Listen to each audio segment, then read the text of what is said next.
আহত রয়েছেন তাদেরকেও তিনি দেখতে যাওয়ার কর্মসূচি তার রয়েছে। আমরা আশা করছি শহীদ রাষ্ট্রপতি জিয়া রহমানের সুযোগ্য সন্তান জনাব তারেক রহমানের নেতৃত্বে একটি নতুন বাংলাদেশ বিনির্মাণের তার যে প্রচেষ্টা, সেই প্রচেষ্টায় ছাত্র দলের সকল পর্যায়ে নেতাকর্মী সমর্থকরা স্বতঃস্ফূর্তভাবে অংশগ্রহণ করার জন্য অধীর আগ্রহ অপেক্ষা করছে।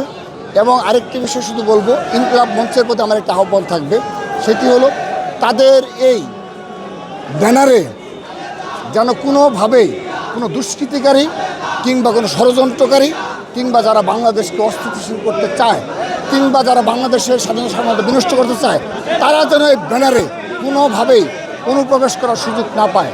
আমরা কিন্তু শহীদ ওসমান হাদিকে হারিয়েছি এই অনুপ্রবেশ ঘটনা থেকেই। কোনো গুপ্ত রাজনীতি এবং অনুপ্রবেশ যেন এই ব্যানারকে কলুষিত করতে না পারে।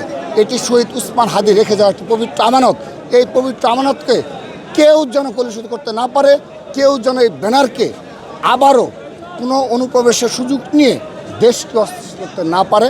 আমি এই ব্যানারের আমাদের সদস্য জুবায়ের সহ আরও যারা দায়িত্বে রয়েছে তাদের সবাইকে আমি বিনীতভাবে অনুরোধ করছি, তারা এই ব্যানারের মাধ্যমে শহীদ ওসমান হাদির যারা হত্যাকারী তাদের বিচার সুনিশ্চিত করবে।